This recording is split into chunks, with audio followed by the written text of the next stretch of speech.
Ladies and gentlemen, children of all ages, Lawmer on your TL, and I'm going to tell you now. This is the 2023 NBA Epitome Game Series, where I pick out one game from each team from the last regular season. I am putting the spotlight on the biggest weakness of the 14 teams that missed the playoffs, and the biggest strength of the 16 playoff teams from the regular season. This installment features the Orlando Magic.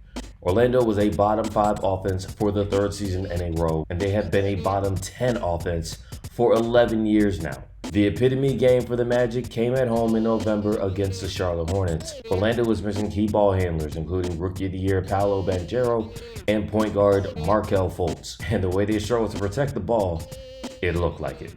I mentioned that the Magic didn't have any of their traditional or primary playmakers. Here's Bol coming out of a timeout, trying to execute a handoff with Jalen Suggs, who started at point guard in this game. They botched it, and it led to a live ball turnover and a fast break dunk.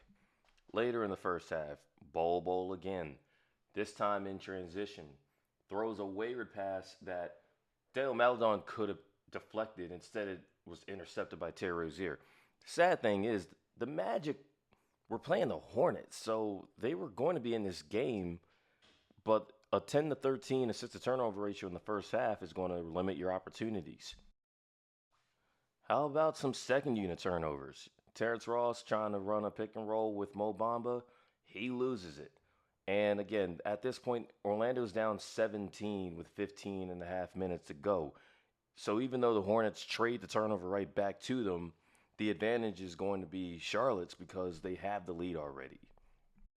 And then just to top it off, just a wretched game for Jalen Suggs, the starting point guard in this game. He had 3 of his 5 turnovers in the fourth quarter before fouling out of this game. The 22 turnovers cost the Magic significantly in a game they only lost by 7 points after a fourth quarter push. But giveaways were an issue all year for the Magic, who had a worse turnover percentage than every team in the league except Utah, Golden State, and Houston. Fultz and Cole Anthony returned for their contract years along with Suggs, and the Magic used the 6th pick on point guard Anthony Black while adding a shooter in Jet Howard with the 11th pick. If anything, there seems to be an overabundance of point guards and ball handlers, especially when you consider that Banchero is the centerpiece and Joe Ingles was the only veteran addition. Stay tuned for the next installment of the 2023 NBA Epitome Game Series featuring the Washington Wizards.